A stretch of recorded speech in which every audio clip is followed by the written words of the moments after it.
Welcome, everyone, to the SI Media Podcast. I'm your host, Jimmy Traina. Thanks so much for listening. We've got a good show this week. Jim Nantz, the play-by-play voice of CBS, who will be calling Bills at Chiefs on Sunday night for divisional round playoffs. He obviously had the controversial and wild finish to the Niners-Cowboys game, wildcard weekend, so we get into all that and a lot more with Jim Nantz. And then, of course, we have our Train of Thought segment with Sal Licata, where we review some preseason NFL predictions, and Sal has some rants about Wordle, and we have some TV show discussion. So good interview with Jim Nantz, followed by Train of Thoughts. Before we get to it, just a reminder, if you missed last week's episode, Richard Deitch from The Athletic was on the podcast, former colleague. You're definitely going to want to hear that if you're a Deitch fan. Al Michaels, Tom Rinaldi, 2 weeks ago on the pod, and we ended 2021 with a roundtable with Peter Schrager and Andrew Perloff. All of those podcasts are in the archives. So check them out, give them a listen, download. And if you can subscribe and review the podcast, it helps immensely. All right, let's get to this week's show. Jim Nantz, followed by Train of Thoughts right here on the SI Media Podcast. All right, joining me now, he's got the best game of the weekend, had the best game of last weekend, and we'll talk about that. Hopefully he had a conversation with Troy Aikman, and he is the lead NFL play-by-play man for CBS, Jim Nantz. Jim, how are you? I'm well. Yes, we loved having the Cowboys and 49ers, and it certainly rekindled a lot of memories around our shop at CBS, because we had that great stretch from 92 through 94, and it was a game that lived up to what we thought it would be. And I'm glad to hear you think that Buffalo, Kansas City is the most exciting game of the four this weekend. I think you're right. Yeah, I do too. Couple of things before we go forward to Buffalo, Kansas City, just quickly on San Fran, Dallas to wrap up.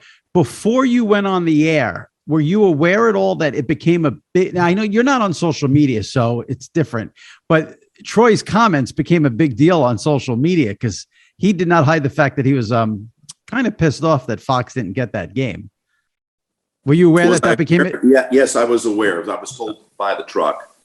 I didn't think anything of it, to be honest. Yeah. Troy played in those games that I mentioned back in the early 90s, and I have great regard for Troy. So there was no way I was going to make any kind of snarky remark about it at all, because, hey, I get it. He was sitting through a rather lackluster Philadelphia-Tampa Bay game that was 31-0 at one time, and he has such ties to the rivalry. I mean, I completely understand it, and I love Troy. I'm not going to lie. When Dallas made it a game there in the fourth quarter, I was kind of hoping you would be like, look at this now, Troy. Look what's going on. No, and I'm not going to smack talk with anybody else in the broadcasting business, particularly someone that I respect as much as Troy. I didn't think what he said was that big a deal. So I know sometimes things can catch fire. I just didn't think it was that big a deal. I think for the casual viewer, the person who's not in it, like me, obviously, I think there was a lot of confusion for the casual viewer of why CBS had what should have been what would normally be a Fox game. I think there was definitely confusion about that because you hear Niners, Cowboys, and you automatically think Fox. I mean, it's just the way it goes. So I don't think people. Andrew Marchand of the Post had a tweet during this whole thing about CBS paid basically an extra $70 million to get the Sunday 4:30 window, which was very smart on their part, because I'm sure that will prove out to be very worth the cash. But the casual viewer doesn't know that, and I think that's why there was confusion. No, this whole cross flex scenario, which that's become a term in the last 5 years. It's been in play in the regular season since I would say about 2016, maybe even earlier than that. So I still get some games during the season that people look at them and say, that's a head scratcher. Why did you guys have Seattle at Green Bay this week? And there are other ones that we've had along the way. Dallas on the road. We used to always travel with teams from our conference. We had Dallas at the Chargers. That was out of Fox's inventory. We had pre-assigned before the season. Week 6, we had Dallas at New England. Same thing. In the old days, that would not have been our game. But just a real recent history lesson on this. It's 2 straight years now in the wild card round that we were given an NFC game. Last year we had Chicago and New Orleans. Not nearly the fanfare that this one generated, but that's 2 straight years. And my understanding is that, and maybe I'm wrong, but I believe that once you get past the wild card round, it falls back in line with your packages. You know, the NFC goes to Fox, and of course NBC's in that mix with the Rams and Buccaneers game, and of course the AFC and NFC championship games belong to their rights holders. Last thing on last week, because we have to do it. Take me through that last play. You called it right from the beginning, because I went back and listened to the call this morning, and as soon as, Prescott takes off and you said, I don't think this is going to work out. Obviously it didn't. Take me through two things. Take me through the play, and then take me through you and Tony, because it's so frantic, and you've got this, obviously the situation where the umpire has to touch the ball. So there's a rules issue comes into it. You got to keep the audience informed of what's going on, but you got to see how it plays out. Take me through that last play there in that. Well, you're right. It's helter-skelter. It's chaos. And as soon as I saw Dak was going to break on a quarterback draw, I was completely baffled by what they were trying to do. You always think of it as, well, you can run a play and still spike it and get the field goal unit out somewhere around 15 to 16 seconds. Well, this was at 14. So in my mind, as I look down on the field and I scan and I see there's lockdown coverage all along the sidelines and right along the end zone too. They had sealed the field. I was trying to figure out, what are they going to do? My instincts tell me it's 2 throws to the end zone. Maybe you get Hail Mary 2.0. I had just documented that the Hail Mary term came from the Dallas Cowboys and back to Drew Pearson, 1975 playoff game at the old Met up in Minneapolis, where Pearson caught the ball on his hip. I thought maybe there was the catch, and now there's the second coming of the Hail Mary from the Dallas Cowboys. Or you get a DPI. That's what I was thinking. So the last thing I thought they would do would try to run the ball and risk the clock running out. But it's like anything else. You just call it like you see it. And my instincts told me right away, the first thing was this was a risky play. And that proved to be accurate. And by the way, the effort by the officials to get in and to spot the ball, that guy deserves, I think, a ton of credit.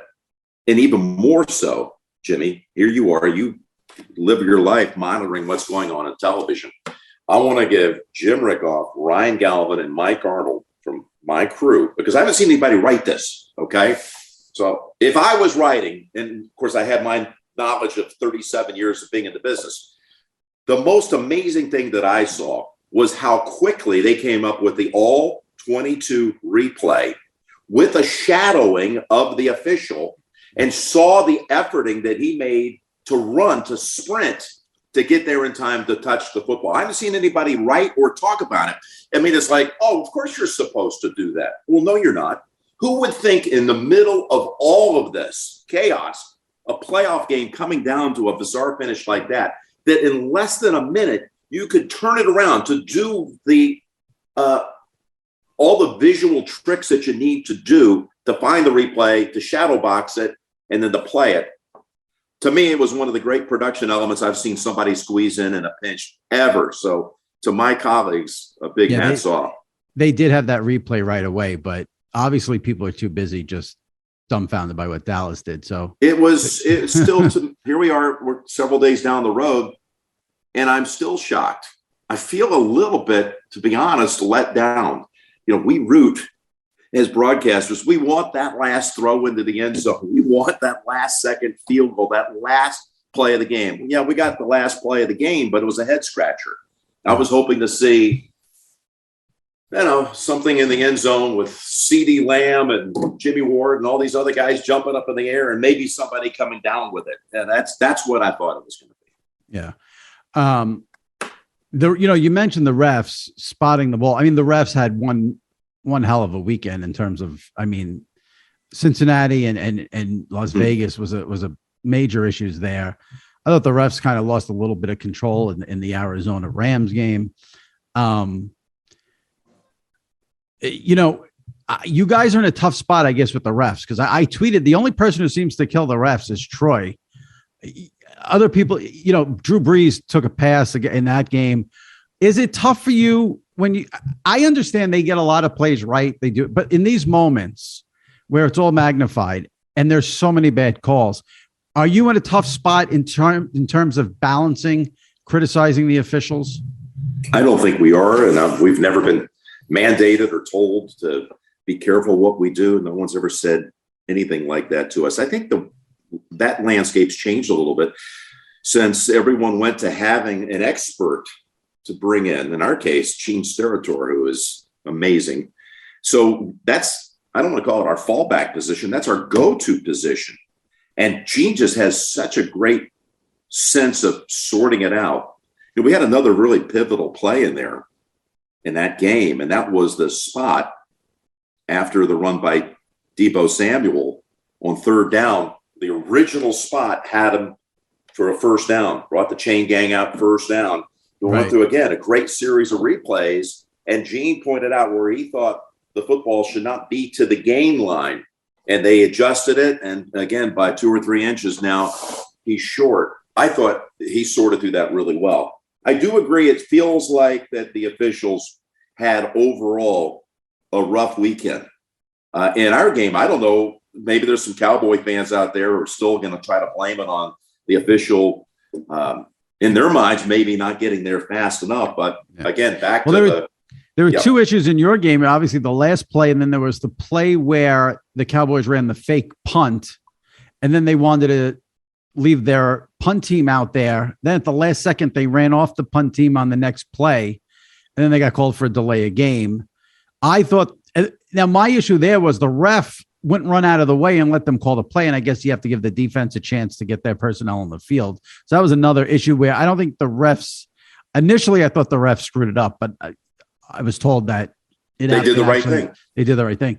And Tony, and there was another call. It wasn't really close, but Tony was all over it where we thought Dallas came up with an interception on a pass to Kittle, but it hit the ground. And Tony, I think you and Tony both called that right away. That was a fumble. It was a later, what looked like a fumble, but it had skipped into the hands of Kittle. And Tony's ability after the clock struck 0 and to help sort it out for everyone was really some strong stuff. I mean, Tony's mind, it worked so fast, and he knew right away that you can't just hand the ball to the center and just go play on your own. Right. He really, I think, helped a lot of people understand that moment. Yeah. I think this official in our game, I've never met him, the referee, Alex Kemp, I think he's pretty good. I think he's a good one. We got a lot of new guys that are now manning these crews. I thought that crew, very fine out of the whole weekend, that crew, I think, every time there was a penalty, it was a legitimate penalty. That crew, I think. Yeah, I thought he was really solid. Here's what I love about Tony, though. Tony did break it down, and he explained the umpire has to touch the ball, and he did a good job, like you just said. But what I love about Tony is Tony's first reaction, the first words out of his mouth were, "Oh my God." That's what I love about Tony, is he gives you that first, and then he'll get into the analysis. Well, he heard me say that whatever I said, you said you watched it this morning, but I can't give you the exact words, but the tenor of it was that this is risky and I'm not sure this is going to work out. And Tony's first instincts were, oh, this could work out. And then it didn't work out. So Tony did a lot of, Jim, you were right. You were right. He was, but that's just us conversing back and forth. We are 2 fans that are sitting side by side and just giddy with excitement about being in the stadium, being in the arena, and talking it through together as teammates, enjoying watching the game.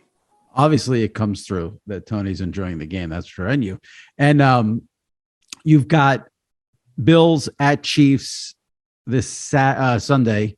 A lot of people saying this is really the AFC title game. We'll see how it plays out. I wouldn't sleep on the Bengals. But you've got to be pumped up for this game, Buffalo at KC. I want to ask you this, just because we're going into Arrowhead here. Do you have a favorite stadium to call a game in? Well, the stadiums that are the coolest, and SoFi is incredible, and the AT&T Stadium is amazing.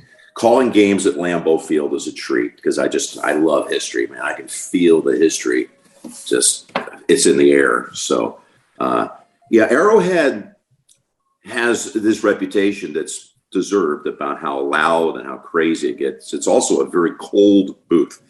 I don't know what to credit that to, but 30 there feels like 5. I did a game one time there. It was back, I guess, in the Peyton days at Denver, and the Broncos were playing the Chiefs, and I did the whole game wrapped in an electric blanket, and the blanket happened to be white. So it was wrapped all around me. I couldn't wave my arms. I couldn't gesticulate like I like to when I'm calling or I'm calling game or talking to you. But I was wrapped in this blanket, and they took a shot of me from one of the high end zone cameras, and I ended up looking like I was the Pope presiding over Arrowhead Stadium. So for a while, it earned me the nickname the Pope. But no, listen, I got asked earlier today, is there a big home field advantage? We had a regular season where there wasn't really statistically a big home field advantage. But this weekend, without other than San Francisco, we saw the home teams win. Listen, there's a lot of sneaky, really good stadiums that I don't get to go to often enough. If their teams would get on our air a little bit more, I could talk a little bit about what it's like down in Arizona or some of these other places. But I'll take Arrowhead. I got to say, up in Orchard Park, calling a game at Buffalo, that's a unique experience. And man, it's a great spot to be. Yeah. That game should be. I think that game will live up to the billing. It's no pun intended. It's interesting though, because of the way the Bills played against the Patriots, 7 possessions, 7 touchdowns. I think people may be underestimating the Chiefs here. They're only 2-point favorites at home. I think, all these years later, you watch the Chiefs and they're still pulling out these plays that, like, where did that come from? They did it again this weekend. That's got to be, you can't ask for a better matchup for you to call this week. We can. You're right. This game could have very easily been next week. Yeah. So I don't want to shortchange Tennessee's season. And you said look out for Cincinnati. Well, you got to look out for the Titans. So you're not feeling it, but that defense is a little better than you think, and they do have home field. If that is worth something, we'll see. I think they're going to actually come out and play a pretty good game. I'm not saying they're going to win the game, but I think Mike Vrabel, if I had to give somebody a Coach of the Year vote, I'd probably give it to Mike. Look, they both Mahomes and Allen come off of 5 touchdown performances. They both threw a touchdown to a lineman. These two guys, I know that we said it last year when we had their matchup in the AFC Championship game. We might be seeing this one for many years to come, and it's still in the early stages. But you got guys out there in this conference like Burrow. I don't have to tell you who they all are. Justin Herbert. It gets tough because there's so many high-quality quarterbacks that can lead these teams in the years to come. But would it surprise you to see either one of these teams, the winner of this game, go on and win the Super Bowl? Absolutely not. Right. Not at all. Yeah. I want to say one thing about Buffalo. Go ahead. And that is my favorite thing I saw all weekend was Ryan Fitzpatrick. What he did was one of the great validations for us fans that these guys actually care. We always want them to be one of us. And we know they're getting paid. They're getting paid a lot of money to play these games and play for our team. But do they really care? What does it mean to them? Right. Here's a guy that we know his journey has taken him to a lot of stops around the league. But there he is, sub-zero wind chill factor, shirtless, man of the people, sitting in the stands, cheering full-throated, lustily for the Bills. That felt good. The fan side of me just loved it. I just thought it said so much about him. And I made this comment earlier today. I don't know what his second act's going to be, but I'm going to predict it's going to be huge. There's something about him. I've gotten to know him virtually every stop along the way in his NFL career. And maybe he's not even finished playing. But he wasn't doing that to try to generate attention. Right. He probably didn't even know the guy that shot it was going to post it. That's Ryan Fitzpatrick. Yeah. He's always had a way with a sense of humor and a way with phrasing things. I've been in countless production meetings with him through the years. I've always said that is a guy that will be, if he wants to be, a great piece of television talent down the road. I like that. That's good. I think that's there if he wants it. Yeah. I mean, I would definitely make a run at him if somebody ever asked me. Maybe there's something else he wants to do. But the thing is, he's very real. Yeah. And that's a quality that's worth a lot. Yeah, I'd love to see him get into TV for sure. And the other story I love from the weekend, that's a good one that you mentioned, Fitzpatrick. The other story I loved was Jason and Travis Kelce's mom in Tampa, 1:00 to watch Jason and the Eagles. And then she was in KC for 8:15 to watch Travis. And then Travis throws a touchdown pass. And I thought that was pretty cool that she was able to do that. Donna is her name. She didn't get to Arrowhead in time to see his touchdown catch, but she got to see his touchdown throw. Right. And when I first started looking at that story, I thought, well, that's really nice. The two brothers, she got to see them both. She obviously jumped on a private plane and made it there. She flew Southwest. So, wow. Yeah. I mean, wouldn't you have thought? I just kind of thought that's how she pulled it off. Yeah. She flew commercially. Sure. And the flight was delayed a half an hour. And wow. It's a cool story. She's from Cleveland. Yeah. She and my mother-in-law actually, I think, know each other from way back when the Kelce boys went to the same high school as my wife, Cleveland Heights High School. Okay. So that family has a lot to be proud of. And I think Jason gets obviously not as much attention as his brother does, but it's a great family, and they're just two terrific players. Yeah, for sure. Moving on, a couple of things, not about the games you're calling, but if I have you on, I have to ask about John Madden, who you overlap with there at CBS. Obviously, John passing away around Christmas time. Well, give me like sort of the timeline of you working with John at CBS before he went to Fox. I started at CBS in the fall of 1985. Pat and John were still, relatively early in their run there. I think that was year 4 for them. But I didn't work directly with him, but was there a lot of interaction? Yes, there was a ton. We would have our annual seminars. I did a lot of games on CBS radio, and I would run into John in a lot of places along the way. I actually did sidelines one game for Pat and John in 1987. That was not a strong suit of mine. It's the only time I ever got asked to do it, but it was during a replacement game. In the strike season of 87, it was a game at Giant Stadium. So I went through the production meetings and all of that. Later on, I got to, along with Phil Simms, we actually did the Madden game together for 5 years, which was such a kick. Loved it. Still hear about it all the time from kids who had the game from that span. But more importantly is that John, as far as my time with John had a home down in Carmel, California, right off of Ocean Avenue. My home is in Pebble Beach, about a mile away. So I would see John from time to time down that way. Not nearly enough. In fact, we always have regrets sometimes when we lose someone that we know. And I try to explain this to Sandy Montag, his agent, my agent. John, and I would say this to Sandy through the years, he's the least intimidating guy of all time. He totally could relate to anyone. There was something about his presence that I found myself in a kind of an awkward, tongue-tied kind of way when I was around John. I kind of didn't know what to say. And I should have probably tried a little harder. But that didn't mean we didn't get together on occasion, have breakfast at Katie's place in Carmel, and sit around and have one of his famous, what he called hangs. He loved the hang. And you never wanted to be the first one to push your chair back and, quote, break up the hang. So, I don't know. I just loved him and admired him. He and John were such iconic figures and role models to me.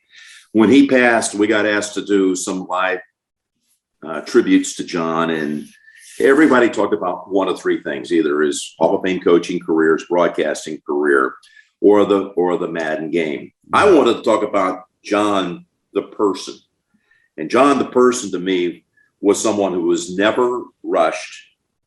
Listen, when you're spending your week on the Madden Cruiser and you're stopping off in places out in the middle of America and pulling into a diner and holding court and having a hang with complete strangers.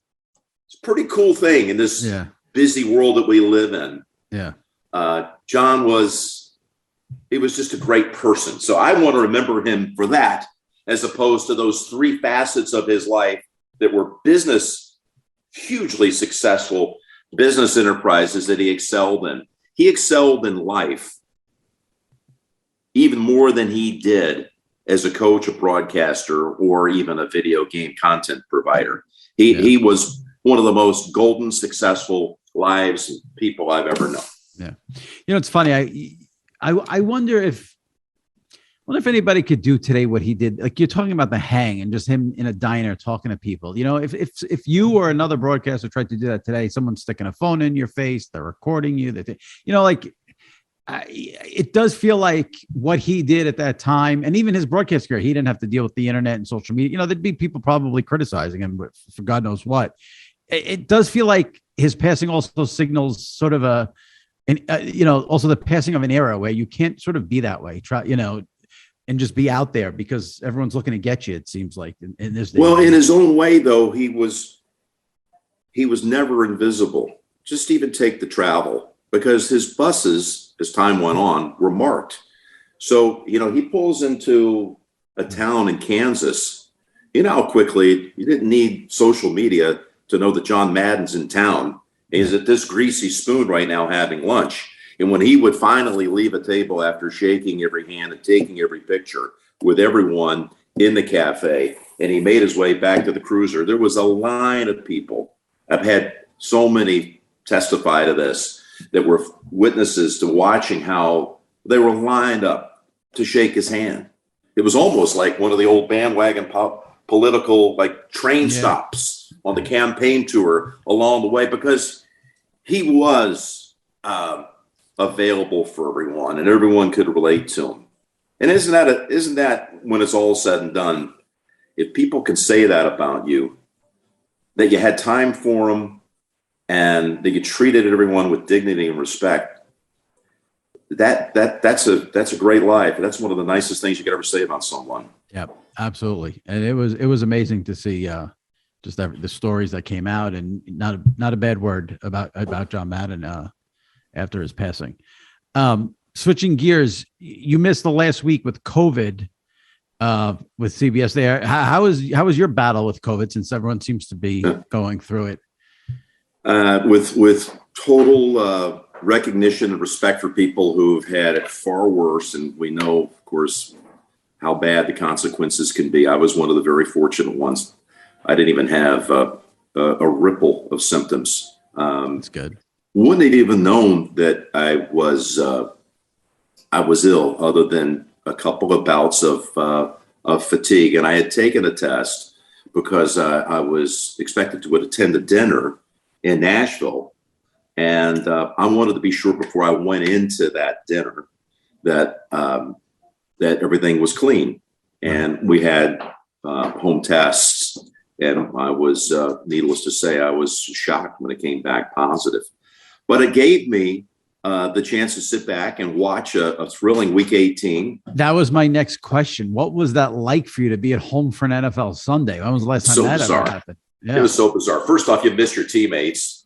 And I guess under the CDC protocols, I could have been working on Sunday because I never had a fever and I never had any symptoms. And that was Sunday was more than 5 days past the test. But I enjoyed the Charger Raider game. Are you kidding me? I mean, it was fun to sit back as a fan and just take in a game that way.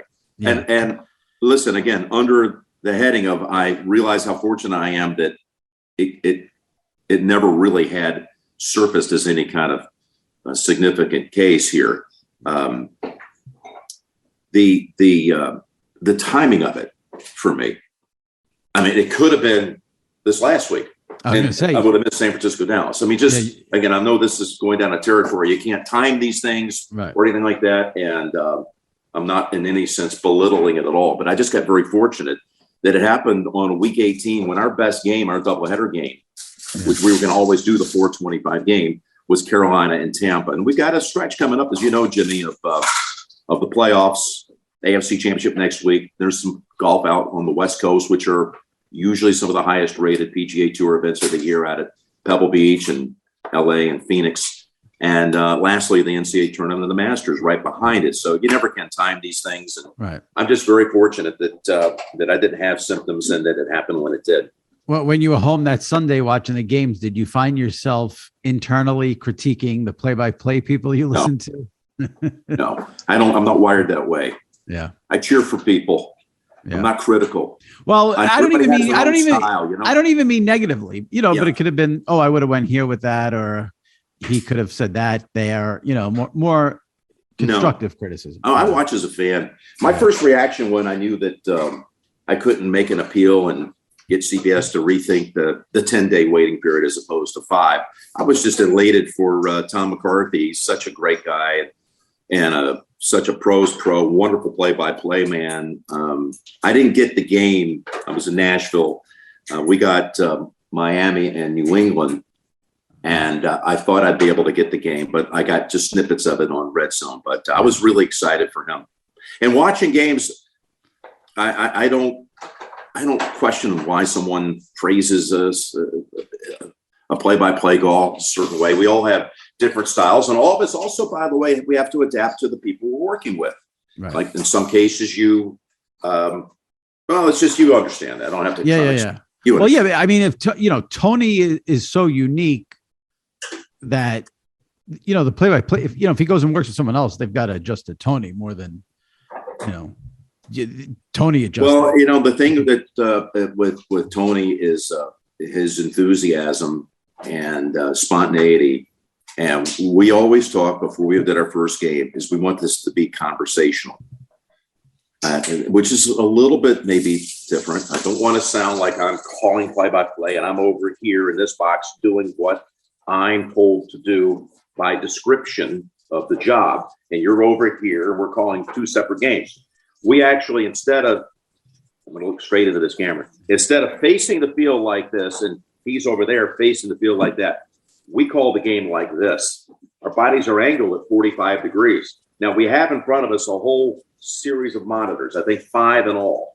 So if he's here and he's looking past me, he can see when they're breaking huddle. He can see the line feed, and I can see the same way. So we will turn when the play starts to look down on the field. But we're calling a game like this. Right. I don't know how many people, maybe a lot of people do that. I hear it's unusual, but take the Dallas game. At the end of the game, we're talking toward each other, and we're at the same time able to see how Mike Arnold is cutting it.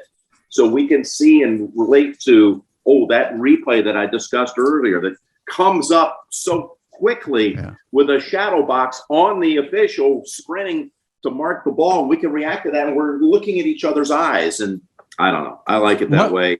One of the things I enjoy thoroughly that Tony's been doing with you, I don't know if you enjoy it, but I like when Tony asks you for a prediction when a field goal kicker is about to make an important kick. And Tony will also bring up you jinxing the kickers, which I know as fans we enjoy thoroughly. The other day when Robbie Gould had his first attempt, which was from 53 yards, he made it, and then I said he's now 16 of 16 in his postseason career. He's never missed in the playoffs in his career. And he said, I saw what you did there, meaning that you set it on the back end of the kick instead of setting it up. You know what? He was right. It was in my head that if I say it right now, Tony's going to bust your chops. Out, and he's going to miss, and it's going to be my fault. Yeah. Anyway. I like when Tony does that, and he'll ask you, "Is this guy going to make it?" We're just 2 guys watching a game together, and we're looking at each other, and we're laughing and conversing. Here's the most ridiculous question you're going to get asked this week. So, obviously, with the playoffs now, everyone's focused on one game at a time. So you listen more closely, you pay attention more closely, you're noticing things you may not have noticed during the regular season. Why is CBS still make you wear the jacket with the CBS logo? You're the only network that does that. I don't know the answer to that, but I can tell you this. Can you say to CBS, like, I want to wear one of my classic quarter zips and eschew the jacket with the CBS logo? I like wearing the blue blazer. Okay. Now, here's why. And no one ever asked my opinion on this. I like uniformity. I like being a part of a team. Yeah. So instead of me going out and coming in with some great looking suit and I want to outdress everybody else, no, I don't. That means nothing to me. I want to be part of the team. That's our uniform. We wear uniforms. Okay. You do. So you do. That's something to me. It's too individualistic otherwise in my mind. Yeah. I like the consistency and the fact that it says we're all in this together. Now, Al Michaels was on this podcast a couple of weeks ago, and he was telling an old story about Howard Cosell would wear the yellow ABC Monday Night Football jacket in the lobby of the hotel so people would flock over to him. You don't wear the CBS jacket outside of that booth, do you? No. No, I'm not trying to draw attention. Just got to make sure. I can't say that I have ever done that. Now, in my early days of the career, they gave us a blue blazer, and they had this contraption. It was the CBS eye, and it had it folded, so you could put it into the breast pocket and fold it over, kind of clasp on there. So you put it on. If you look back at some old footage, you'll see these really clunky and oversized, not sewn in eyes, CBS eyes. So anyway, they gave you the freedom to take it off and put it on the inside breast pocket and go out and wear a blue blazer. But no, I can't say I've ever been caught wearing the CBS blue blazer in public. That's it struck me because none of the other, Fox, ESPN, and NBC, they wear the regular clothes. So yeah, it's CBS does have more of. They are a traditionalist network. It does seem compared to the others. Well, there are some traditions unlike any other, if I can say, Jimmy, and that is one I happen to like. I don't get a vote in this. I hope it never changes. If it does, I'll adjust. But it also makes my life a little bit easier instead of trying to figure out what dazzling outfit I'm going to strut into the booth with, which would not be something I would give any great consideration to. By the way, I didn't realize until today, because the last time we were doing this together, and I always listen to your podcasts, I didn't realize we were going to be Zooming it, but someone asked me, might have been you, like, do you always wear, do you ever wear a pair of jeans? And, I didn't ask that, but that's a good question. Hey. We've got jeans on. Jim Nantz in jeans. There we go. 6 days a week. And that's not a quarter zip. That's a full zip. Is that a full zip? It's a cold day here. We had a snowstorm a couple of days ago. So I'm bundled up. I've been down working in the garage trying to clean up some boxes and sweep out the garage. So it's part of the preparation for the AFC divisional round. Now, listen, a lot of people come on here and they say, oh, I listen to your podcast, and I don't always believe them. I think there's a lot of BSing involved, but you must listen, because when I had Kevin Clark on from The Ringer, I talked to Kevin. You had a great appearance on his Slow News Day edition, and you got into a lot of stuff about the quarter zip with Kevin, and you texted me, and you obviously listened to that interview. So yes, when you say you listen, I have to believe you, because you texted me about the quarter zip conversation with Kevin Clark, which I loved. And we're nice enough to send me I'm a big quarter zip guy. I actually saw a few folks this weekend were wearing the quarter zip, the 3-layer. That got some attention at one point in my life. Shirt, quarter zip, jacket. I don't know, Jimmy, should I go quarter zip this weekend in Kansas City? I'll let you listen. I'll give you a wardrobe credit if you want. I think listen, the temperature is obviously, now you said Kansas City's cold, so you're going to be cold, even if it's, even if you're not. We might wear parkas. Tony he likes to wear a parka when it gets sub 32. So if Tony wears a parka, you have to wear a parka. I want, again, uniformity. Uniformity. What we need Tony in the quarter zip to promote the quarter zip. That's what we need. Can I tell you the hardest decision I have to make every week?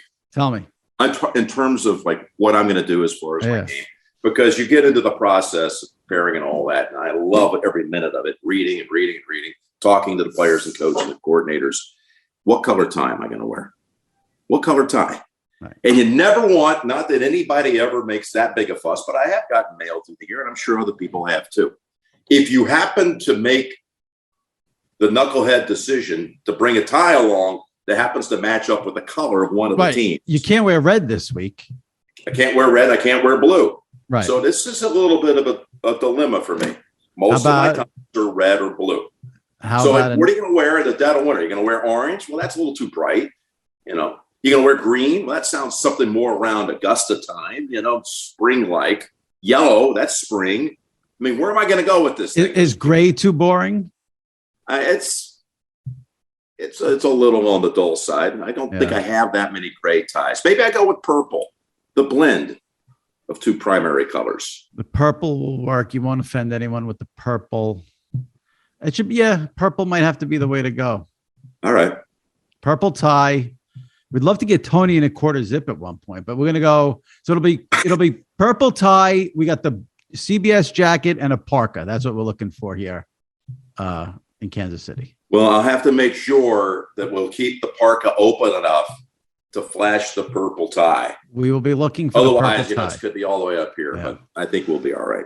Well, enjoy the game. I appreciate you coming on. And big two. These are the best for me. These are the best 2 weeks. I don't count the Super Bowl. The Super Bowl to me is for the fringe fan. It's not for the diehard who's there for 18 weeks. For the diehard who's there for 18 weeks, this week and next week are the two best weeks by far. And you will be there for Buffalo, Kansas City, and then the AFC title game. So I guess you'd be in Tennessee if the Titans beat the Bengals. If the Bengals pull off the upset, then you'd be in one of the other two places, I guess, Buffalo or Kansas. That's correct. Yeah. Only Cincinnati can't host next week. I'm going to give you a little. The Bengals have to win that game. The Bengals have to win. Give you a heads up. Yeah. Now I know you're not a big golf viewer. Yeah. But next week we're going to do something a little out of the box. CBS has its season premiere of the PGA Tour, the Farmers Insurance Open from Torrey Pines. With the NFL going to 18 weeks, that moved the NFL all the way up another week, so it closes out February 13th. What it does is it now falls on a weekend now that normally the golf would be running unopposed to the playoff action on championship weekend. That make sense to you? Yeah, for sure. So San Diego is what we call the Farmers Insurance Open for Torrey Pines. Yeah. That normally was the week between the AFC NFC Championship weekend and the Super Bowl. Right. Alas, that open weekend was one of the highest rated golf events of the year. Right. And it's beautiful. People living their life vicariously in the dead of winter, et cetera, et cetera. So now what our folks in concert with the tour have done, and a very cool thing that Sean McManus and David Burson came up with, again, with Jay Monahan's blessing, is that Friday and Saturday will be the CBS broadcast days. The tournament will start on Wednesday, and we'll be into prime time on Friday and Saturday nights with the third and fourth rounds. So even on Friday, it'll be on CBS. On CBS. Big network. From 5 until 8 Eastern on the big network. So it's not playing on Sunday. Right. Okay, so it's not playing on Sunday. That's next week. It's going to have a big field, and it's going to be on in prime time. Up till 8 o'clock. So we're saying it's prime time. And we'll wrap it with this. I mean, all of this scheduling that you're mentioning, it's all getting geared toward and headed towards where we get the Super Bowl on President's Day weekend. They're going to add the extra game. When do you think we're going to get there? How many more years? Listen, I'm not a fan of extending the season by another week. I would have been perfectly happy, like Tom Brady expressed recently, if we kept it the way it was for the records and everything. It felt right to me at 16 games. I would rather not see it go to 18. It does feel a little inevitable that maybe it's going to head that way. But just for next week's purposes, wherever we're going to be, whether it's Nashville or Buffalo or Kansas City, I'm going to call the golf and the football game on the same weekend. And I'm going to call it from the stadium. So we've seen a lot of remote broadcasting these days. But you're going to call the golf you're going to call the golf in San Diego potentially from the booth in Buffalo. If Buffalo hosts next week with snowbanks on the perimeter of the stadium, I'll be 2,500 miles away from Torrey Pines, calling the golf Friday and Saturday night from the stadium on CBS and then turn around and call the championship game on Sunday afternoon. We're going to be the early game next week. We're going to be the 3:00 game. I would imagine out of all the sports, golf would have to be the most difficult to do that way remotely. Am I right? Only done one event remotely. Was this actually the same tournament last year because it fell again on that week between the championship games and the Super Bowl, and it was our turn to call the Super Bowl. And Sean thought, you know what, the vaccine was not available at that point for all of us, and he didn't want me to risk breaking up the team, so I stayed at home and called that golf event from Monterey, California. But in this case, I'm going to call it from the AFC Championship game. But I would assume golf is tougher to call remotely than an NFL game. Am I right or wrong? Well, have never attempted that remotely. My dog is trying to chime in here a little bit. Yeah, the dog wants to wrap up the interview. I think golf. Listen, I've got great teammates who could definitely take it and run with it. But you got all the mechanics that coming on the air, taking us off the air, in and out of commercials, and setting up big moments and things like that. I relish this opportunity to be able to be a part of our season premiere. I wouldn't have wanted to miss it, and still, of course, be there for the AFC Championship. So it's going to be a fun week, balancing the prep that goes into that game, the meetings with the teams, our production meeting for the game. And again, because I'm riding on the shoulders of a great CBS production team, a lot of people who are going to have me covered. I mean, I'm not looking at this like it's going to be difficult. I look at it as going to be enjoyable and a fun challenge to take on. I think that this is the best weekend of football, the divisional round to me. And we've got 4 great matchups. Like, this is my favorite weekend of the year. Yep. And I love the fact that we're actually batting cleanup here. We end up in the 4th spot because I get to sit in Saturday per protocol too. Can't leave the hotel, but I get to sit back. We'll talk a little bit to the Bills in the afternoon on Saturday. We'll have a production meeting by Zoom. Food will be delivered to the door in my hotel, but I get to sit back and watch 2 great games. And then Sunday, I will leave for the stadium early enough to watch the pregame show before Al, Chris, and Michelle call that one, and the game that precedes us. And I'll sit back and watch all 3 games, and I love it. I love the fact that you got 4 games. When you start getting down to just a 2-game weekend, I just miss the tonnage of games. Exactly. For me, that's just the way I'm wired. I agree. And CBS. I mean, talk about coming up. Everything coming up gold for CBS. You ended up with San Fran, Dallas, as we talked about at the top, and CBS is the network that gets the extra game this week because they'll have Tennessee and Cincinnati with Ian Eagle and Charles Davis. Well, it's I think it's pretty equally dispersed. Week 18, again, I missed the week, but we lost the Raiders and the Chargers, which was out of our inventory, and I can completely understand why we did. And we were left with a Pittsburgh-Baltimore game that was in the early window, which ended up being a great one. But in the 4:25 window, we didn't have a whole lot. It's just the way it works out. So some weeks it's thin, some weeks it's gold. And, I mean, we've struck gold thanks to the schedule makers at the NFL the last 2 weeks. I really like our games and our placement. And you should. Yep. I enjoy it. Buffalo, Kansas City, and then the AFC title game with a lot of golf surrounded by that for Jim in a couple of weeks. Thanks, Jim. Appreciate it. All right. Stay safe. Great to visit with you. Thanks, man. Okay. Be well. Appreciate it. All right. Joining me now for our weekly Train of Thought segment from WFAN Radio in New York, SNY TV in New York, Sal Licata. Sal, how's it going? Look, it's going all right. That's actually not bad, but that was a rough wild card weekend if you don't love favorites, and I usually don't, so I had a rough one. Yeah, the blowouts galore for week 1. How are you feeling? Is the COVID battle over?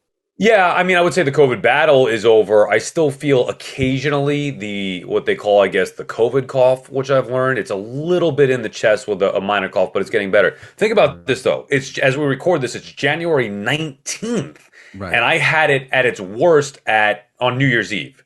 So you're talking 3 weeks, and I'm still not 100%. And I was just reading about Stephen A. Smith, and that's why I was going to go right into that. The Stephen A. Smith stuff is crazy.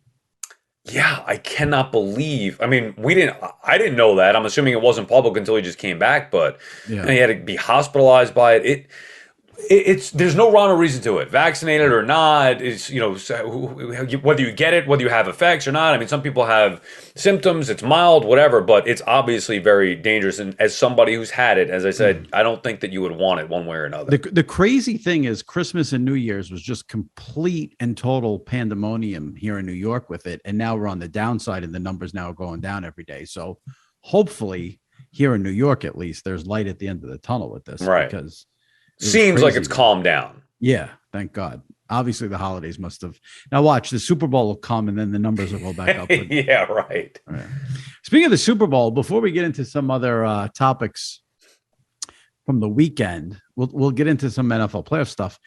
I was randomly cleaning out the notes, some of the notes items on my app on my phone, and I saw I had a note in there with our preseason over-unders and predictions. Oh God, I was awful. You were terrible, but you did good with your. So I'll go through this real quickly, just because I always do well with this. This is the only thing I do well with betting. If anyone's listening to this, don't listen to my picks. But when I do MLB and NFL over unders, I always do well with this. It's crazy. I was 4-1. You were 1-3-1. Okay. So your lone win was the Patriots over 9.5. They won 10 games. Okay. You lost the Giants over 7, which was an atrocious pick. They had right. Wins. You got a push with the Colts.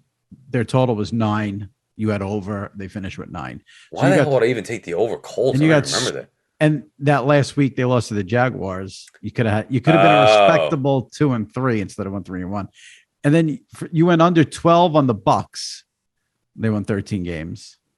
And you went under 8.5 on Arizona. Right. 11 games. Yeah. By the way, that was the right pick because they suck, the Cardinals. I go under the Cardinals because I don't believe in Kingsbury and Murray. They have a decent regular season, and then they complete no-show in the playoffs. So the principle of that was the Cardinals stink. Kingsbury's a horrible coach, and Murray's not that good. So it was right. Wrong pick, obviously, and it was a loser. But the principle of it was right, that Murray and Kingsbury are a joke. I thank you for giving the listeners a little insight into the mind of a deranged gambler, because the total was 8.5. You went under. They won 11, and you said it's the right pick. So right. I love that. Well, look at them. Did they look like a team that won 11 games in the playoffs? Well, the first half of the season counts. No, it shouldn't have. No, shouldn't have. Apparently not. Did they do anything that resembled anything like a decent football team in that team? We're talking about season totals. The whole season. No, counts. well, right. But the point is, Kingsbury's a joke. Yeah, was 4-1. That's why. Oh, this is why you brought it up. Of exactly. Course. Yeah, Bucks over 12 winner. Packers over 10 easy winner. The Steelers over 8, which I needed that in real life. Over 8.5, they won 9. And then I had under 9.5 Miami Dolphins. They won 9. And I had under 7 for the Raiders, my one loss, where they went over 10. Now, we did postseason predictions, and this year you did well. This is from the beginning? This is from the beginning, before the season started? The week before. You predicted a Buffalo Bills, Indianapolis Colts AFC title game. So you still have a shot with one of those teams. And then you predicted a Packers Rams NFC title game, which is happening this week. So I give you credit for that. And I actually think that is going to happen. And you had the Packers winning the Super Bowl, and they're the favorites right now. Did I have Packers Bills? I don't remember. We didn't do that. I don't remember. Okay. I didn't put that down. I had picked a Chiefs Browns AFC title game. So that's pretty bad. The Browns didn't even make the playoffs. Oh, you can still get one. Packers Bucks NFC title game. You can still get that. Alive, and I picked the Chiefs Super Bowl. Okay, so yeah, that's all still alive. That's actually not bad. I mean, I know it's kind of chalky, which I got away from that during the year. I stuck with the Bills. I just have a feeling it's going to be the Bills' year, even now. I feel that even more so, maybe. But the Packers, who knows? So I'm glad you brought that up, because I cannot get a feel. I have a feel for most of the games this weekend. I love the Bengals against the Titans. I think the Packers will beat the Niners. With Garoppolo having an injured finger and shoulder, and it's supposed to be 0 degrees. That's a bad combination for the Niners. Right. The game I have no feel for at all is Buffalo, Kansas City. I don't know who's winning that game. I don't have a feel. I don't know. I mean, obviously, I could see it going either way. I think there is a complete overreaction to Buffalo because they had 7 possessions and scored 7 touchdowns. I mean, this is a team that barely was able to score against the Jets in week 18. Right. And I still think at any time the Chief defense can sort of collapse. What's your take on Buffalo KC? Because that is the game of the weekend. I'm just going to roll with Buffalo only because I think, and you're right. And what would scare me is that now the momentum is there's such an overreaction because Buffalo spanked New England.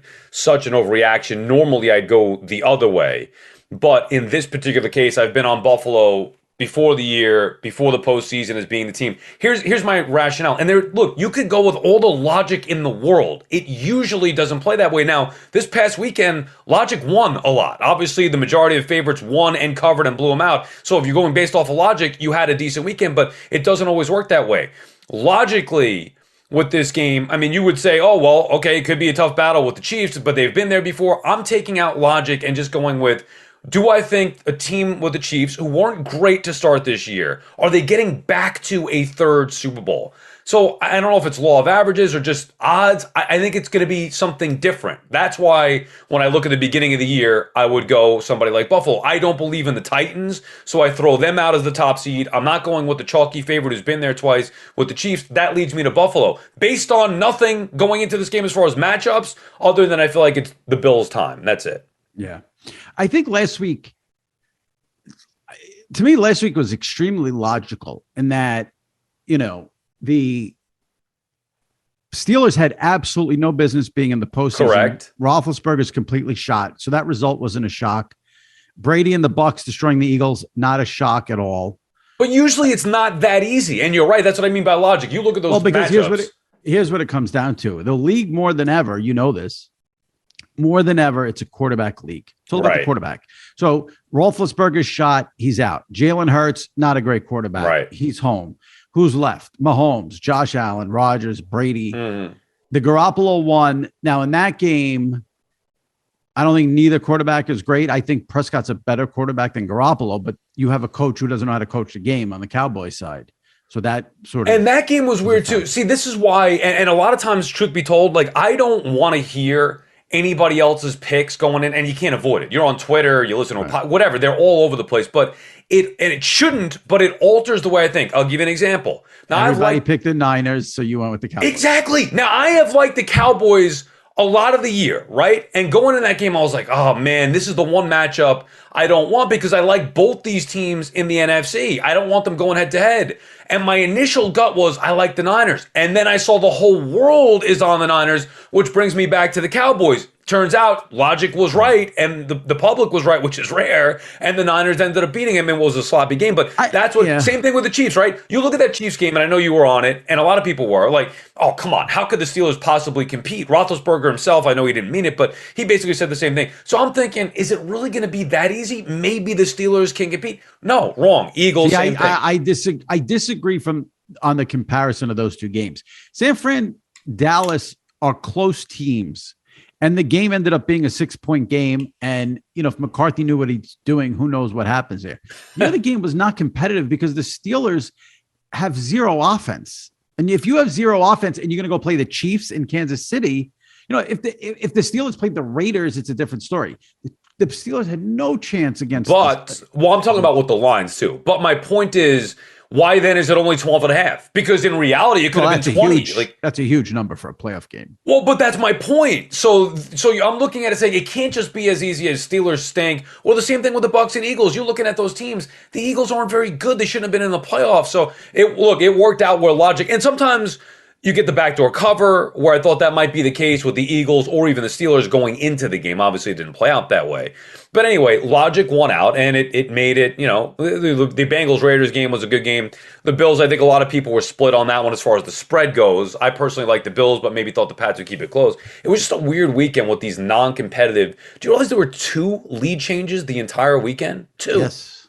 Yep. That's hard to believe. I mean, listen, San Fran and Dallas was really, and the Bengals and the Raiders, those were the 2 games that were anything out of all of them. So, yeah, when you get 2 out of 6, it's a problem. It'll be better this weekend. I know you're not a big oh, well, this happened last time. So, like, what does it have to do with this week? Which it doesn't. But, like, in my mind, so off of last week where you had the majority of home favorites cover, do you look at this week and say, well, it's bound to happen where road teams and upsets are going to take place? No, I don't. I think it's about who's hot.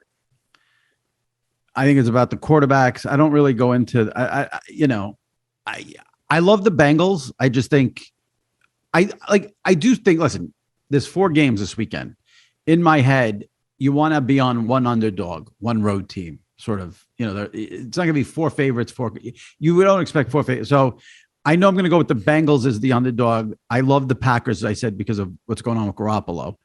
And I'll bet the Bucks because I always bet Tom Brady. And then that 4th game, I have no feel for. So what is the line in that Bucks game? You have that Bucks Rams? Yeah, the Tampa's only a 3-point favorite. And everybody's going to be on the Rams. And unfortunately, I'm not rooting for the Rams. My gut is saying Rams, but I'm rooting. I do think for the Bucks. The one thing that would give me pause with the Bucks is with no Antonio Brown, no Godwin, they're banged up. And now, and their offense. If those offensive linemen don't play, I probably won't bet the Bucks. They lost 2 offensive linemen in that game last week. So I'll probably skip that. I know the answer is you watch none of Nickelodeon during the San Fran Dallas game. Yeah, and here's why. This is not a knock. You're an adult. That's exactly right. I mean, what I don't understand is, and I have no problem with it. For the record, I love Nate Burleson, love Noah Eagle. I watched a little bit of it last year with the Bears-Saints game. I was like, okay, whatever. But I'm a 42-year-old adult, and what I have a hard time comprehending is why so many people on my Twitter timeline give a crap about Nickelodeon. I'm assuming they're not 15-year-olds that I'm following. It is not for you or I. It's for young people. My 5-year-old niece, not for me. You're the best. Isn't that true, though? It's not a knock on the broadcast. I will say this. When they had the Nickelodeon game last year, which was Saints-Bears, I think I watched the entire game on Nickelodeon. Why, though? Because I remember watching it, too. Was it just because it was the first time they did it, and I wanted to see what it was like, and I enjoyed it. And I watched like Nate 5 minutes of it. Yeah. And I love Nate, and I like, No Eagle. We love Ian. So I enjoyed it, so I stuck with it. And it's Saints-Bears. It's not doing anything for me. But the bigger the game. Now, this year, Niners-Cowboys, I wasn't fooling around with Nickelodeon. I was locked in on Nantz and Romo the whole time. Didn't even flip over to it at all. Basically forgot about it because I was like, now this brings me to the, because this is the conversation we've had almost every week about the Manningcast. If it's a big game, you want to watch the regular traditional broadcast, you're going to go Manningcast. So for the Nickelodeon wasn't even an option for me. I watched the entire Niners-Cowboys on CBS. Now, with Rams-Cardinals, did you dip into the Manningcast? You know what's weird? And I love having this conversation. We've talked about it all year, as you said. I did not. And I've been a huge Manningcast fan, even to a point where we've talked about it during the big Monday night games. Oh, I don't know if I could do it. And I found myself going back to the Manningcast. However, I did not watch 1 second of this dreadful playoff game on the Manningcast. See, and I watched that whole game on the Manningcast. Wow. Now, was it because it was a blowout, or you were I'm addicted to it. Well, first of all, I knew The Rock was going to be on. So right there, I'm in. You're in. That's right. it. The Rock follows me on Twitter. If anyone doesn't know that, you're in. Right. I'm in. And I was very happy with the fact that they did 3 guests as opposed to 4, which has been a big theme of ours. What quarter did they leave a guest out? Let's see. I know Fitzgerald was on in the 4th. The Rock was on in the 2nd, and then Russell Wilson. I don't know if he did the 3rd or the 4th, because by then I wasn't really even paying attention to the game. So nobody in the first quarter. No. Larry Fitzgerald was on in the first quarter. Oh, he was on the first. I'm sorry. And then The Rock was on in the 2nd, and then Russell Wilson was on sometime in the second half. But by the I was out of that game. Right. It was Me not too. Watchable. Yeah. Yeah. Exactly. Interesting because I just again with the Manningcast. Here's why I like it. It's entertaining. It entertains me while a football game is going on in the background. In this particular spot with a playoff game, I didn't want any of that nonsense. And I got to be fair, I thought Levy, Greasy, and Riddick did a very good job. I haven't really listened to them do a full game. The way I judge announcers is if they don't annoy me, I'm okay with them. And that broadcast, not only did they not annoy me, I thought that they were pretty good together. So I enjoyed it, but I didn't want to mess around with watching Peyton and Eli mess around. I wanted to watch the football game, even though it turned out to be dreadful. Well, I was not as fired up for Rams Cardinals as I was some of the other games. So that's one reason why I got into the Manningcast. And then the game was just by the end, by the middle of the second quarter, the game was over. Right. So then I had no problem sticking with the Manning cast. And watching Peyton react to Kyler Murray's horrific play was hysterical. I don't really have much else in the sports world. I do have one thing TV related. Did you watch when it was on How I Met Your Mother? And are you going to watch How I Met Your Father? I have not watched it. I heard it was great. I just never got into it. I really loved it. I don't watch it ever on repeats. I never put it on wherever it's streaming. I watched it when it was on originally on CBS, and I've never gone back and did like a second viewing. I think I'm going to dip into How I Met Your Father. Now, is it with the same actors? No, I don't believe so. Hilary Duff is in the new one. I don't think you have like Neil Patrick Harris and. Right. Didn't they do a spinoff of that already or no? You know what? They may have. Or maybe I'm getting it mixed up with, there was another popular one that's on No, CBS. they may have. But I don't think it did well. I don't know. Did you complete Cobra Kai? Not yet. Okay. The weekend bogged me down with the football. How many seasons you in so far? I've got 3 done, and I think I'm in like the middle of the 4th season. Which is the current one, right? This is the 4th? Yeah, okay. Yeah. You love it?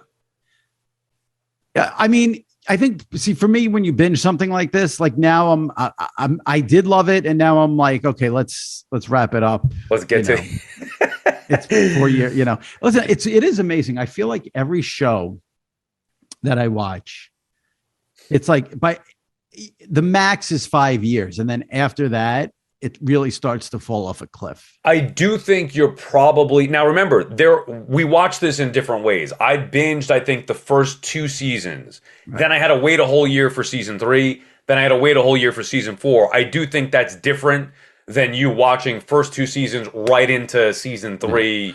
But maybe there's a little drop off. But I think every show just declined. I mean, even Seinfeld. I shouldn't say hated.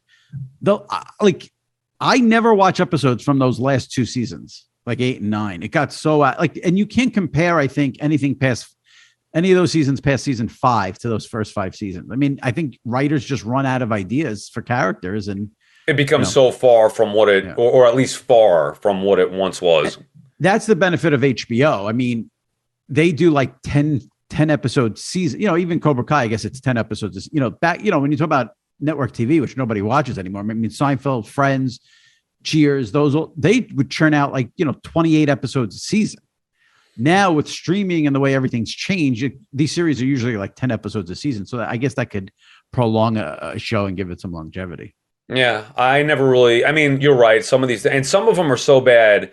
Or I remember start watching some. I don't know the specifics, and there's too many to even name. But you're in it with the first year, second year. I'll give you one. Billions. I remember watching Billions, and I was like, all right, this is pretty good. First or second year on Showtime, and then by the 3rd season, I was like, you. Especially now with all the options that are out there, you've got to really keep my attention and have me get interested in it. And I'm just like, I'm up wasting an hour or 40 minutes of my life forcing myself to watch this. So you cut it off and move on. I don't know if it's like an OCD, anal retentive, I don't know, weird personality thing. I could probably give you like 1 or 2 times it's ever happened where I've watched a show and then stopped watching it. Like, seasons. And like, I think the one show I know I did it with was Entourage.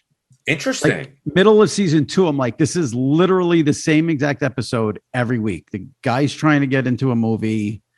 The short manager wants to get him in a movie, and then they have a fight with the guy who yells, Jeremy Piven, and then that's the episode.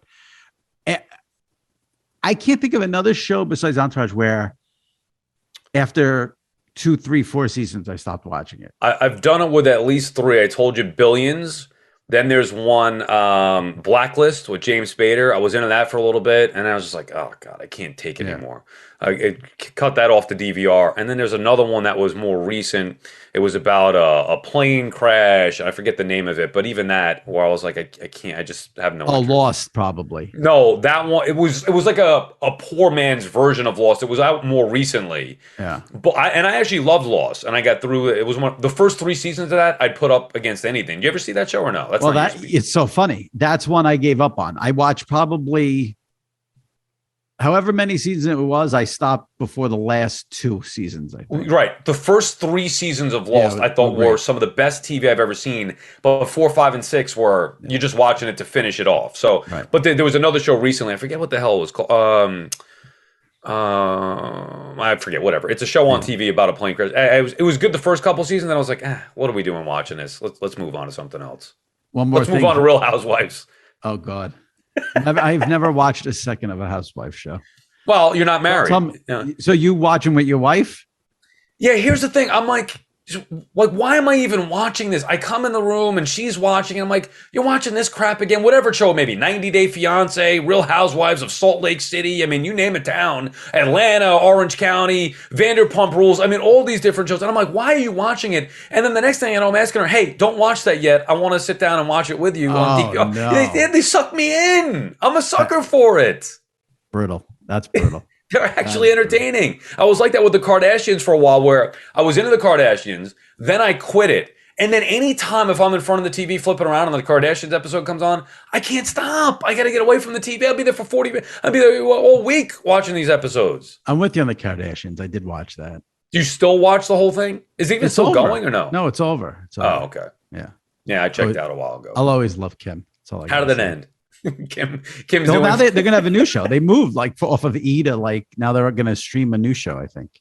God only knows how much money they're making. No, I can't get hooked in that. But the reality stuff, I know Jersey Shore. I love. I know you're a big Kanye guy. Can we get Kanye into control here? He's like crashing birthday parties and. What's the latest? Now I like his music. He's out of this. I mean, he's gone. Obviously, he's gone in a totally different direction. What did he do? He's mad that. I mean, I think he's upset that Pete Davidson is dating Kim Kardashian. Yeah, but he's got a new girlfriend now, the Julia Fox from Uncut Gems. So how could you be mad if you're got your own thing going on? That's the girl from Uncut Gems. Yeah. Oh, I like that movie. I know. I mean, the movie wasn't great, but Kanye's got to move on. Kanye's got to move on. Last thing, are you still annoyed by all of the Wordle tweets every day? Oh, I think I'm even more annoyed, to a point where I've almost tweeted at some people like, hey, no one gives a crap. Stop. Is there a way where they could do it but not have it show up in the Twitter feed? You can mute the word Wordle. Oh, okay. I never saw your tweets on there. Do you do it? Because I don't tweet it. But that's what I'm saying. So why would people tweet it? Because that's what people do on Twitter. It's, why do people tweet anything? For attention. Like you said, everyone tweets their pics. Nobody cares about someone's pics. Right. It's the biggest force going. That's what Twitter is. It's a dumping ground for people to be attention whores. Which I can't stand. It's the biggest turnoff in the world to me. Attention cravers. That's why you've had issues with Twitter over the years. It's exactly right, amongst other things. I would love to see you reply to someone and say, can you not tweet? I almost did. I will. I will probably do it. No, don't do it. Stay out of trouble on Twitter. No, if I'm friends with somebody, hey, nobody cares about your Wordle, please. I barely care. I barely care about your opinion. I certainly don't care about your Wordle. I think what I just saw on Twitter right before we signed on is two guys we know and like a lot. Adam Shine from CBS Sports, I think, tweeted your sentiment that he wants people to stop tweeting their Wordles. Good. And Chris Carlin, who we like from ESPN Radio, responded and said, now I'm going to DM you the results. Yeah. See, Carlin was one of the guys in my Twitter feed that I was thinking of. I didn't want to name names. You did. So there I see the Wordle pop up. If you tell Carlin to stop, he's going to DM it to you. So be careful. All right, Sal, have a good week and enjoy the playoffs. Hopefully you get better games this weekend. Thanks. Yeah, good luck this weekend to everybody. I'll talk to you later. All right, take it easy. All right, my thanks to Jim Nantz and Sal Licata for coming on and joining me on this week's SI Media podcast. If you missed any recent episodes, dip into the archives. Last week, Richard Deitch from The Athletic was on for a very fun conversation as we reunited on the pod. 2 weeks ago, Al Michaels and Tom Rinaldi with a little tribute to John Madden episode. 3 weeks ago, we closed out 2021 with a roundtable with Peter Schrager and Andrew Perloff. All those in the archives. So if you can subscribe, rate, and review, helps tremendously, and it is appreciated. All right, we'll see you next week right here on the SI Media Podcast. Stay safe and take care.